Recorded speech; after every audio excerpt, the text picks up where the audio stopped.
Why do we trade months of our paychecks for a shiny rock with no real value? Because an AD agency told us to. For a century, one company made you believe diamonds are rare, even after South Africa's diamond fields overflowed with so many that prices nearly collapsed. That diamond equals love myth was not old tradition. It was invented to save a business and then sold to billions. But how did De Beers convince the world to treasure something as common as gravel?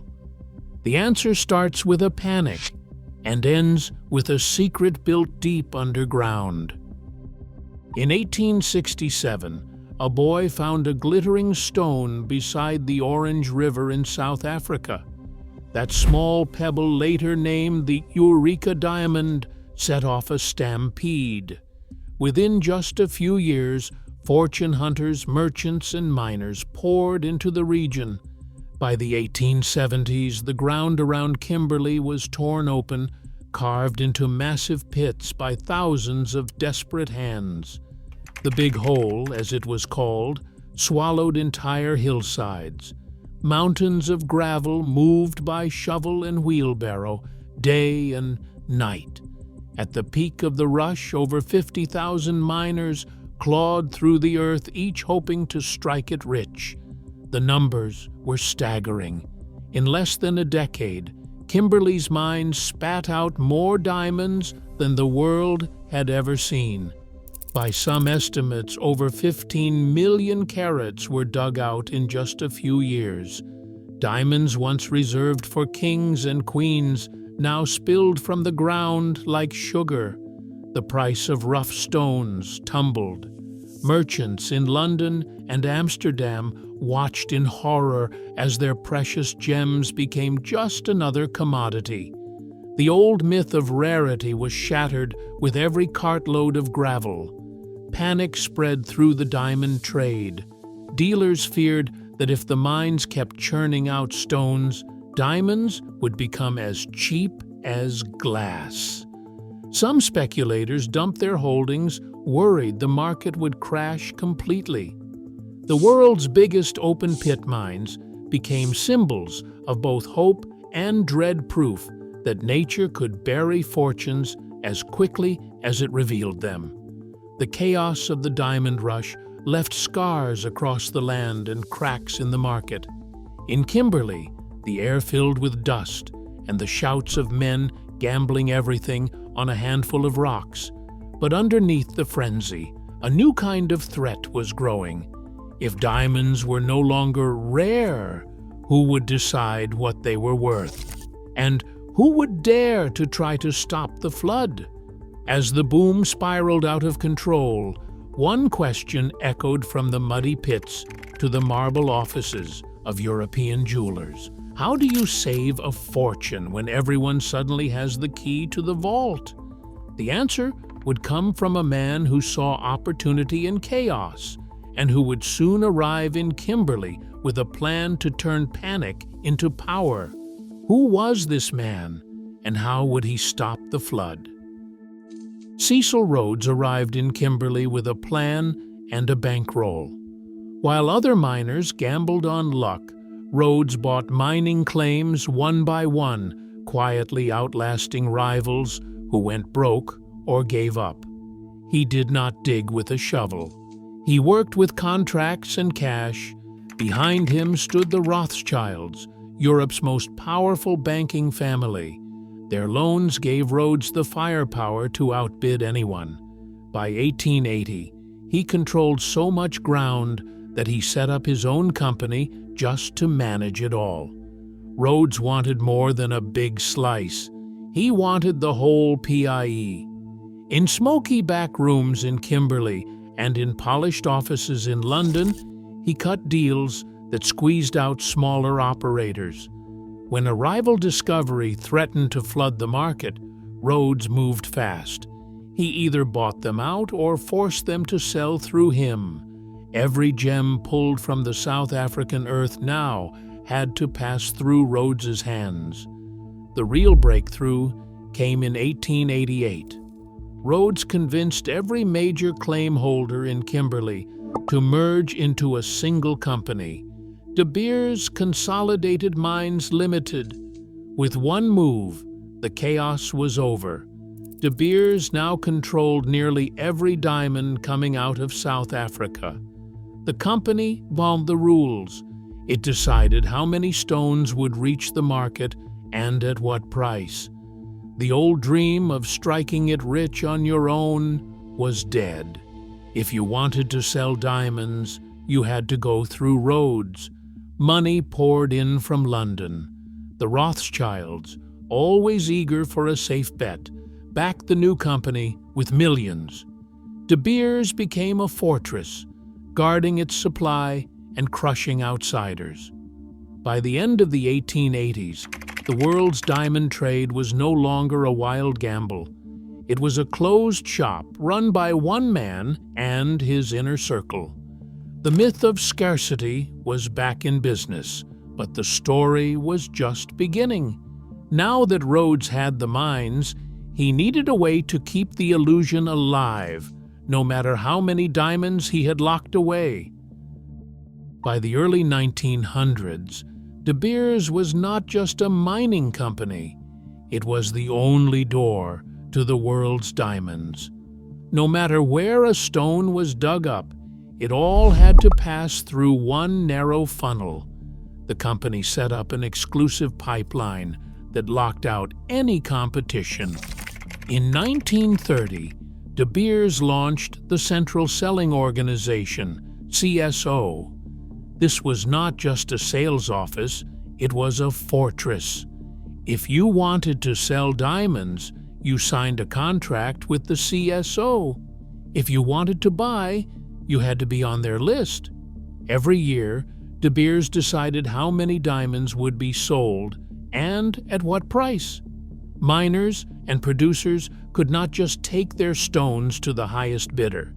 They agreed to hand over their entire output to the CSO, who would then sort, package, and distribute the gems. The CSO charged a fee, sometimes as high as 20%, for the privilege.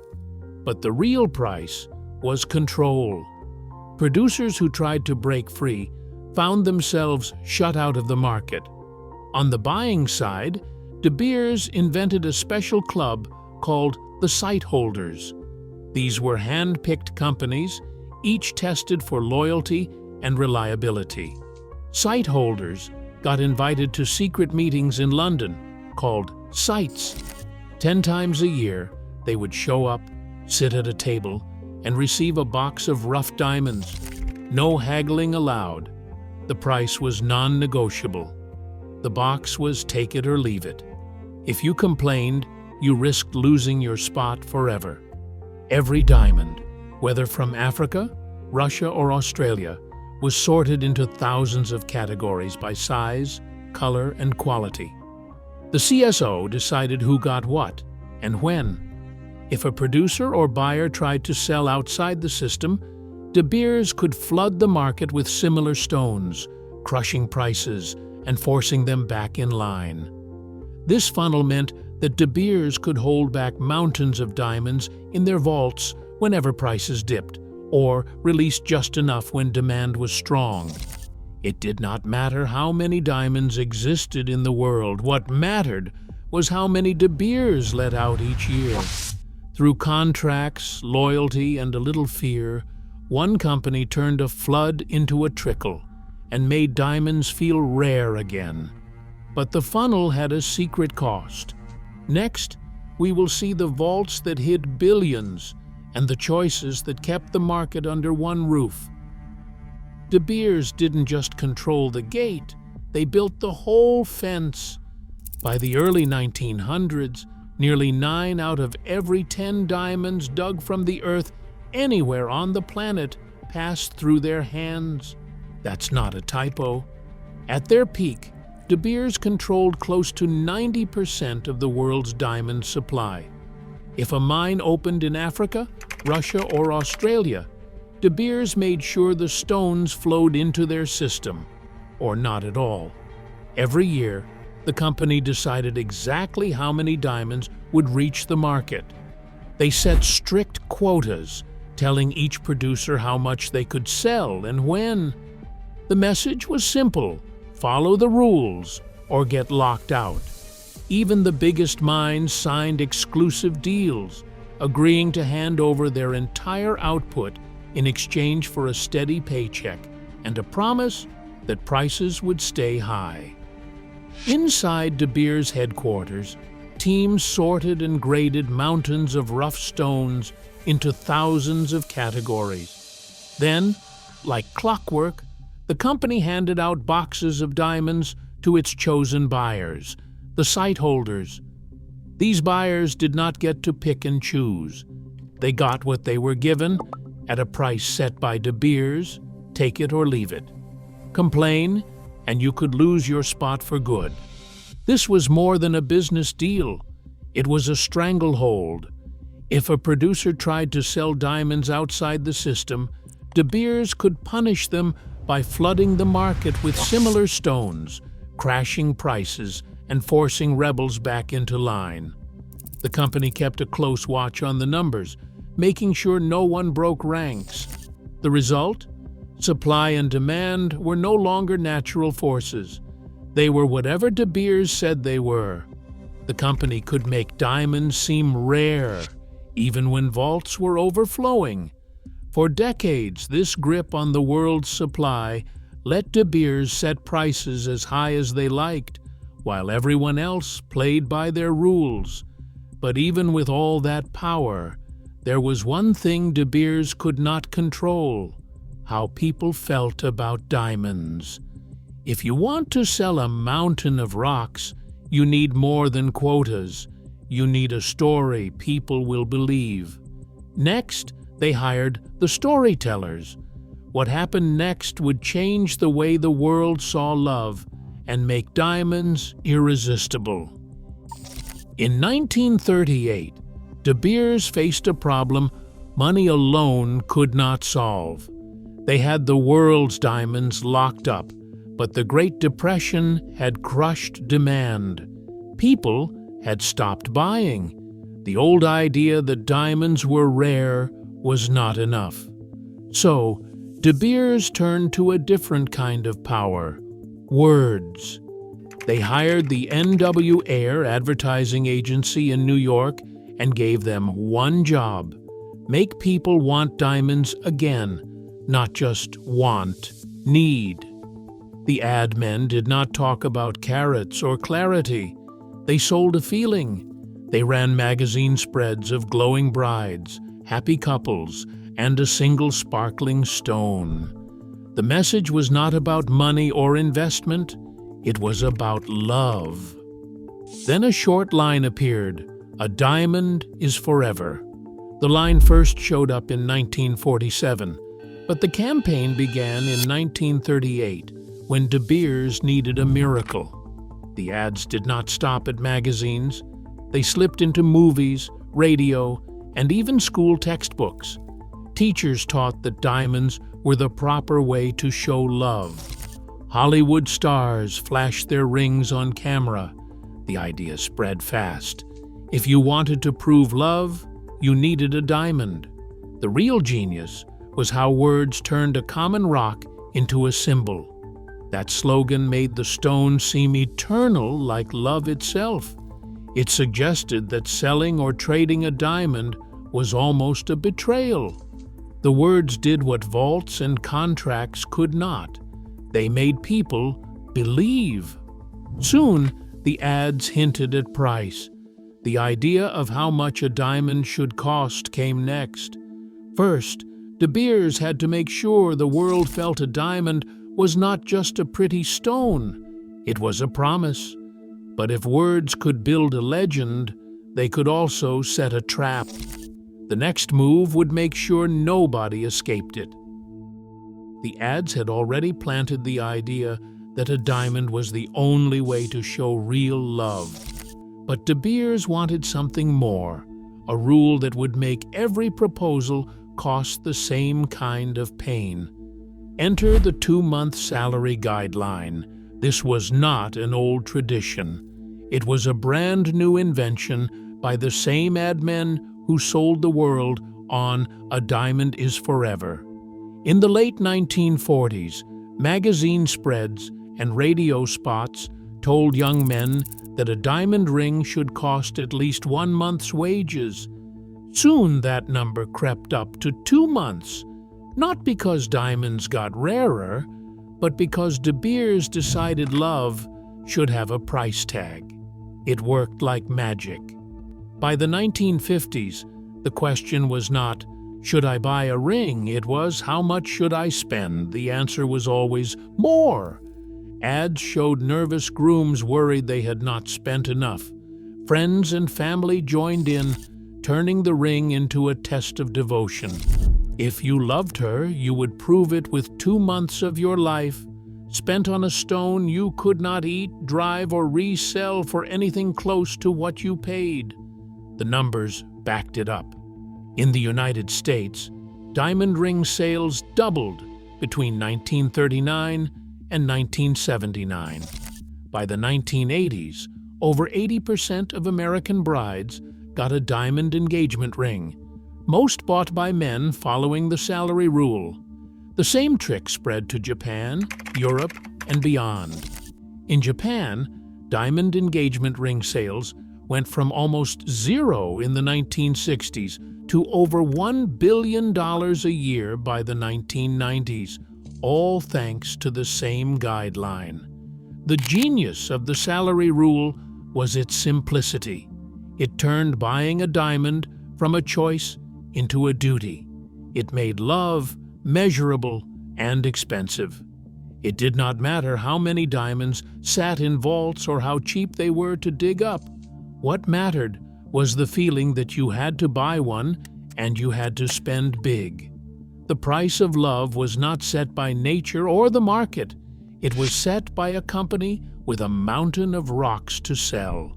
But if De Beers could make people spend 2 months' pay on a stone, what stopped them from flooding the world with even more diamonds? The answer lay in the shadows, deep underground, where billions of dollars worth of gems waited in the dark, locked away from the world. 4 stories beneath Charterhouse Street in London, a hidden mountain of diamonds sat in silence. At the height of De Beers's power, this underground vault held as much as 90% of the world's uncut stones, worth billions of dollars, sealed away from daylight and the open market. The security was legendary. Cameras could zoom close enough to read the color of a visitor's eyes. Only a handful of employees ever saw the vault's contents. Every movement was tracked, every diamond weighed and logged. If someone dropped a stone, security had to be notified before it was picked up. Diamonds arrived in armored cars, locked inside steel cages, then vanished into the vault's concrete jaws. The company used ultra-sensitive scales and computer logs to make sure not a single gem disappeared. Some years, the value of diamonds locked inside these vaults was estimated in the billions, enough to buy a small country or fund a war. But these stones were not waiting for buyers. They were waiting for orders. De Beers controlled how many left the vault each year, deciding exactly how much supply would reach the world. If the market was weak, the vaults grew heavier. If prices were strong, a trickle of diamonds would be released, just enough to keep the illusion of scarcity alive.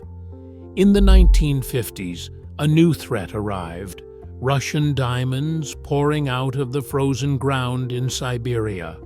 Instead of letting these stones crash the market, De Beers quietly bought up the Soviet supply, adding millions more carats to their London stockpile. The vault became a pressure valve, able to soak up any extra diamonds from new mines or rebellious producers. By the late 20th century, as new mines opened in Australia and Canada, De Beers spent billions more buying diamonds on the secondary market just to keep them off the shelves. This was not about selling. It was about hoarding, defending the price of diamonds by hiding them from view. The vault was not just a warehouse, it was the beating heart of the monopoly. Every stone locked away was proof that diamonds were not rare, they were just kept rare. But the cost of defending this mountain kept rising. Sooner or later, even the deepest vault could not hold back the tide forever. So, what happens when the vault can no longer hold back the tide? By the 1980s, De Beers faced a new kind of threat. Diamonds were pouring out of the ground from places they could not fully control, like Australia, Russia, and Canada. The old playbook of locking gems in vaults was not enough. So De Beers did something almost no other company would dare.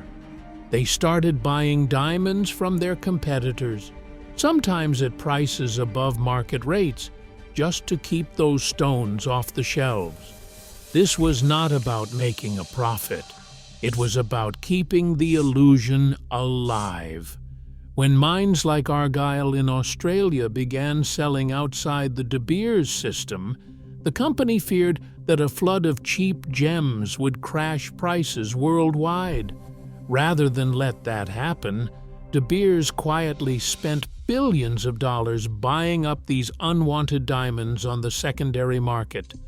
They did not need the stones. They needed them to disappear. Every carat locked away meant one less threat to their price. The company vaults in London swelled with mountains of stones, many never meant to see the light of day. This strategy did not come cheap. In some years, the De Beers stockpile was worth more than the entire annual diamond trade. The company was burning through cash, but the alternative, letting the market set its own price, was unthinkable. As long as De Beers could outspend the competition, they could keep the price high and the myth of rarity intact. The cost of this defense was hidden in the shadows. Diamonds that could have become engagement rings or earrings instead sat in darkness, locked away for decades. The company accountants watched as billions of dollars vanished into the vaults, all to defend a price tag that had nothing to do with supply or demand. For De Beers, it was cheaper to buy silence than to risk losing control. But the cracks were starting to show. New producers were growing bolder. The world was changing. No amount of hoarding could stop the questions that were about to break through the surface. What happens when the vaults can no longer hold the truth? Diamonds didn't just buy love, they bought bullets too. In the 1990s, while glossy ads promised forever, diamonds slipped across borders and into war zones. In Sierra Leone, rebel groups took over diamond-rich fields and forced villagers to dig at gunpoint. Children carried rifles instead of school books. The stones they pulled from the mud paid for weapons, trucks, and more war. Similar stories played out in Angola and the Democratic Republic of Congo. Each gem smuggled out was another day of fighting, another family torn apart. The world called these stones blood diamonds. The money was staggering. By some estimates, conflict diamonds made up as much as 15% of the world's trade in the late 1990s. That is billions of dollars flowing from muddy rivers straight into the hands of warlords. NGOs like Global Witness and Amnesty International published reports filled with survivor stories, villages burned, families missing, children forced to fight. These stories did not match the fairy tales in jewelry ads. As news spread, the diamond industry scrambled to protect its image. In 2003, governments and companies launched the Kimberley process. The idea was simple: certify each shipment of rough diamonds as conflict-free. Only stones with paperwork could be sold on the global market. More than 80 countries signed on. Jewelers put up signs promising clean diamonds, but the rules had holes. Smugglers learned to fake documents or mix blood diamonds with legal stones. Critics called the system a bandage, not a cure. Even today, diamonds from conflict zones can slip through, hidden by paperwork and silence. The cost of a diamond was not just money, it was paid in lives. For every sparkling ring in a velvet box, there is a chance the story behind it is much darker. The same stones that promised love and luxury also fueled wars and suffering. The industry tried to clean up its act, but the stain of blood diamonds never fully washed away. And while the world argued about ethics, a new threat was forming, not in the mines, but in the lab-y. What happens when the rock itself can be made in a factory? In a quiet lab, far from the diamond fields of Africa, scientists did something that once seemed impossible. They grew a diamond, not in a billion years, but in a matter of weeks. They used two methods, chemical vapor deposition called CVD, and high-pressure, high-temperature called HPHT. Both use carbon and energy to make real diamonds atom by atom. The result is stones that are chemically and visually identical to those pulled from the earth. The Gemological Institute of America says you cannot tell the difference without special machines. To the naked eye, a lab-grown diamond is just as dazzling as one from a mine. This was a disaster for the old story. For 100 years, De Beers had convinced people that diamonds were rare, precious, and worth any price. Now, anyone with the right equipment could make a perfect stone for a fraction of the cost. The price gap was huge. In 2023, a 1-carat lab-grown diamond sold for as little as $500. A mined diamond of the same size could cost 5 times as much. The resale value for both is almost nothing. De Beers tried to fight back. In 2018, they launched Lightbox, their own lab-grown diamond brand. The message was clear: lab diamonds are fun, cheap, and not for serious love. They sold them for $800 a carat, no matter the size or shape, trying to set a price ceiling and protect their natural stones. But the move sent a different signal. If the world's biggest diamond company was making lab stones, maybe the old rules did not matter anymore. Scientists and analysts warned that the monopoly was cracking. Paul Zimnisky, a diamond market expert, tracked lab-grown sales climbing by double digits each year. The old supply tricks, vaults, hoarding, price fixing could not stop a competitor that grew in a lab and not in a mine.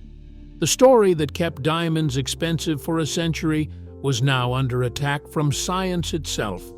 But the biggest shock was not just technical, it was emotional. If a diamond could be made anywhere by anyone, what was left to believe in?